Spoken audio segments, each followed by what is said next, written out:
Hey, Awesome Fiction class. We're heading to week 4. It is, today's the 15th, but Monday is the 16th of October, 2023. And I decided, as you've probably noticed, the theme I'm going for when I do my RSI videos for you is that they be in motion. So I'm in motion at another park around here. Shucks, I forgot the name of it. Hopefully I'll see a sign before we're finished. And I'll try not to make it as long as last one, but you guys were great. I loved watching your guys' replies to that one. So I'll just be as weird this time as I was in that one. Yeah, this is Waverly Park in Albany. And it has a lake. Listen, if you, the theme of movement, get out and enjoy our fantastic world.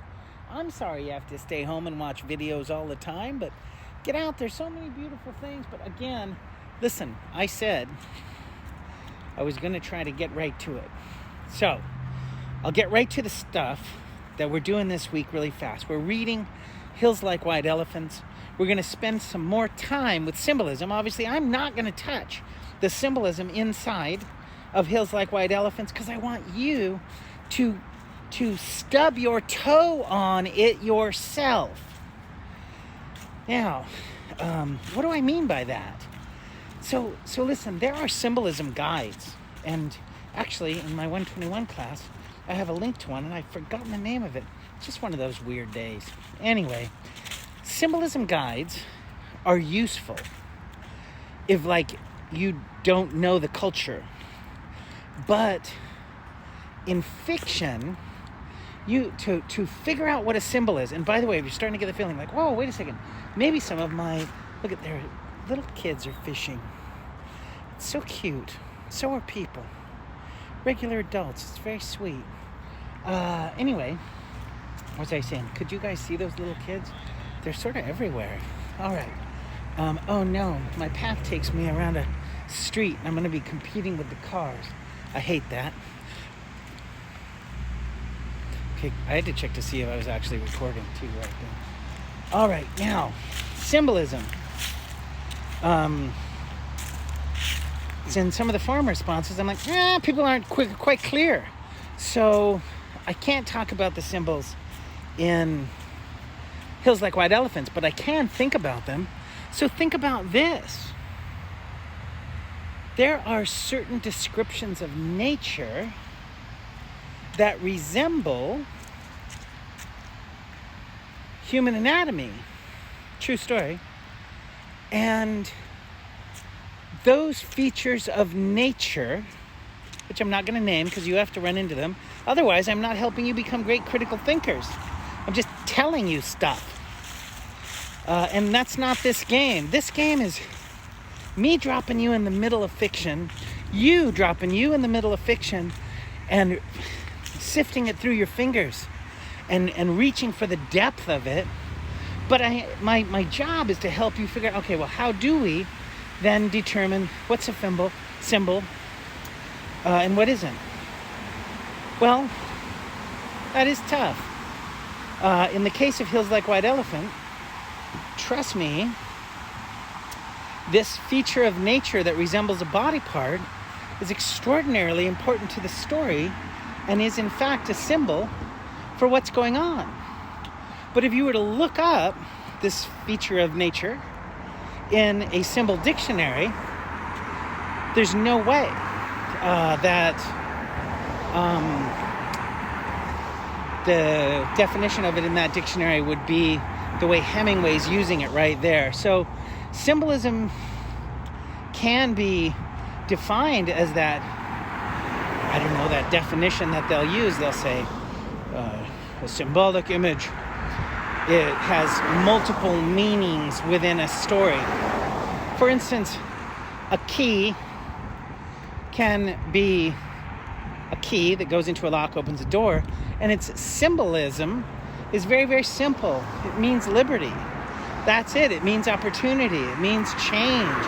It means transition. You'll notice symbols enrich layers of meaning.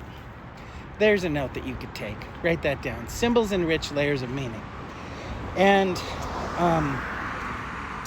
that's what's happening with that particular feature of nature within the story Hills Like White Elephants. I'm going to spill one that I hear.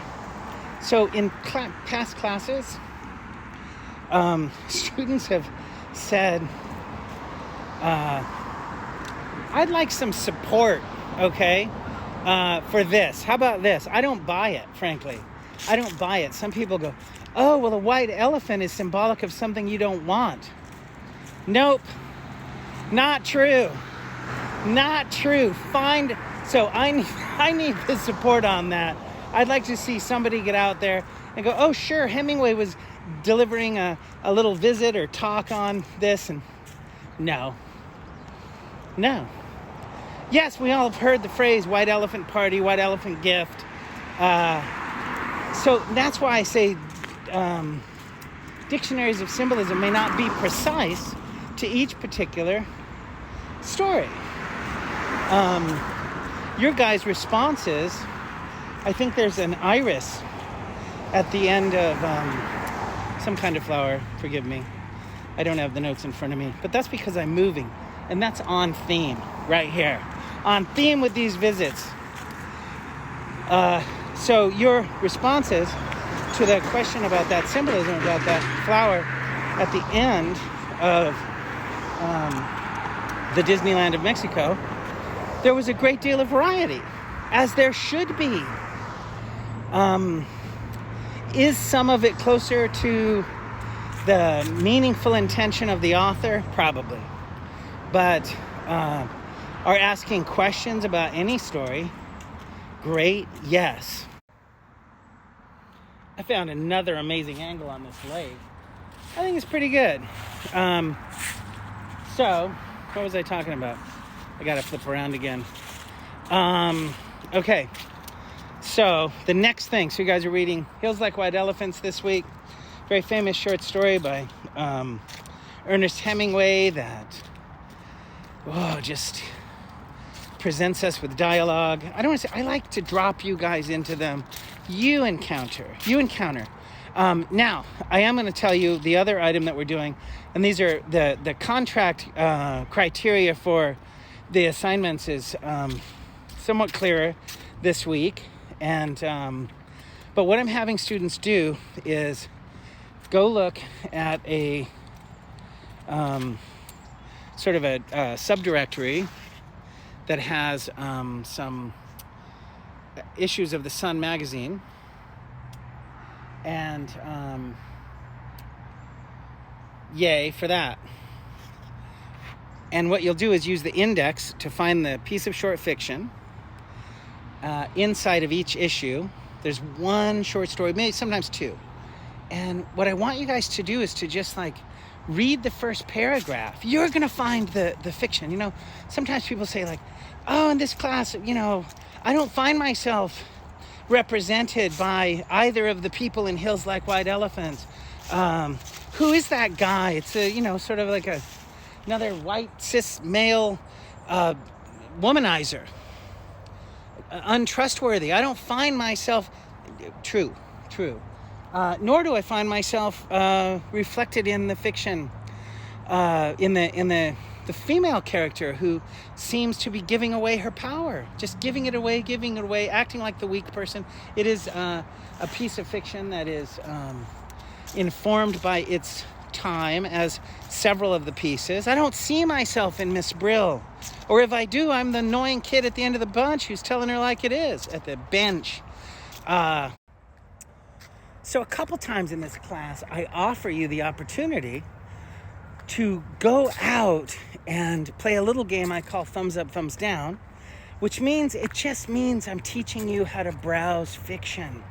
I want you to be able to find fiction where you feel represented, and there's such a great deal of variety. So you will have to open up these PDFs, you'll have to look at the index and find the short stories by looking for which ones are in the section on fiction.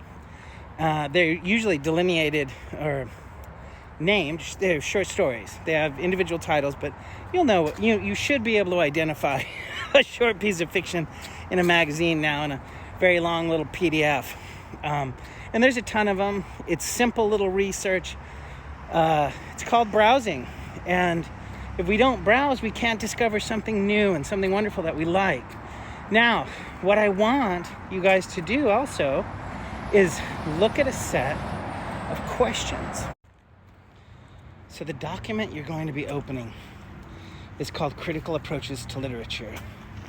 And in each little section, between these 8 or 9 different critical approaches to literature, are questions.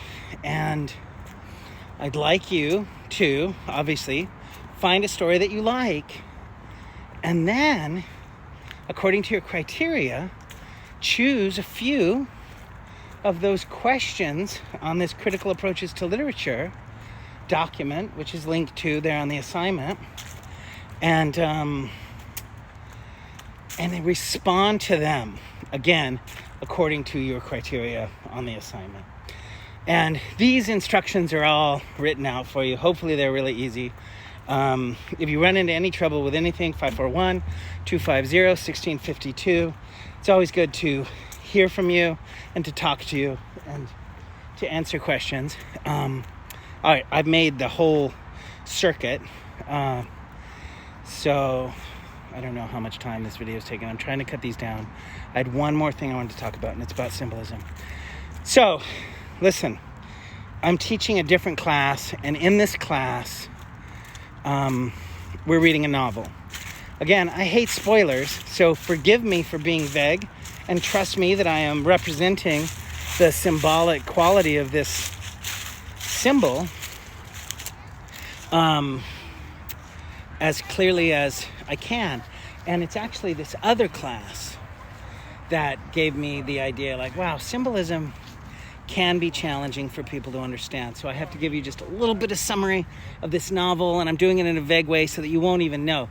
You would literally have to read this book to the very end to figure out, oh, that's the book that Chris was talking about. Because I am going to tell you that there is a lonely young man who, at the end of this book, commits suicide. No spoiler, because you have no idea what book I'm talking about.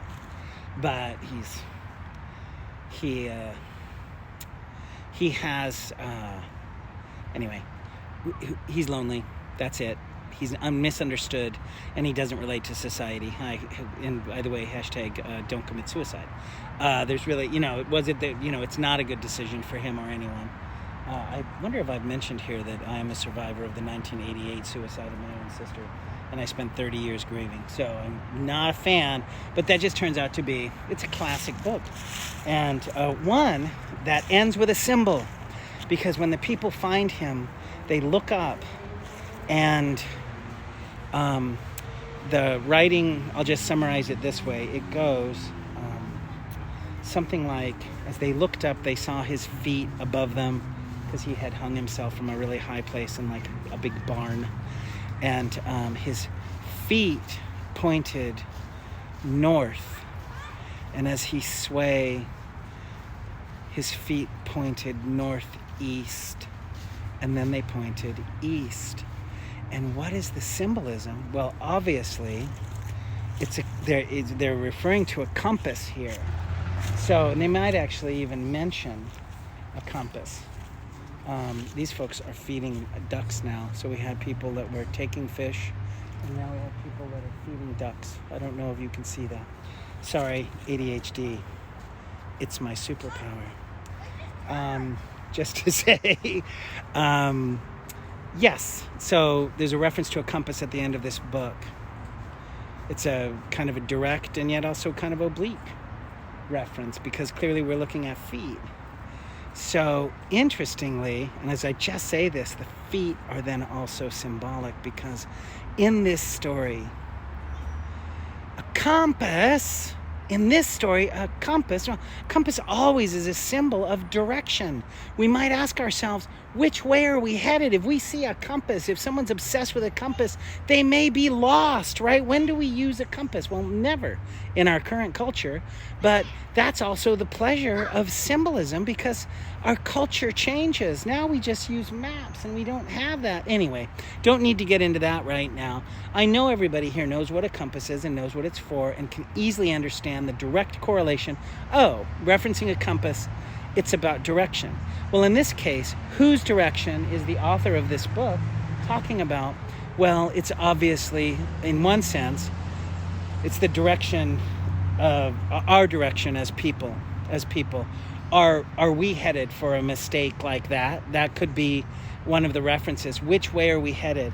Or what about our culture? Maybe this protagonist was treated in such a way that it led to this. Or maybe the entire culture is so horrible that the symbolic reference to a compass, by naming the feet and the cardinal directions the way that the author does, the author is symbolically stating, this is a cautionary tale. Watch out what you do. Watch out where your culture is heading. And that's the way symbolism can work, something that simple. Okay. I hope everybody's having a good time in the class. We're at week 4.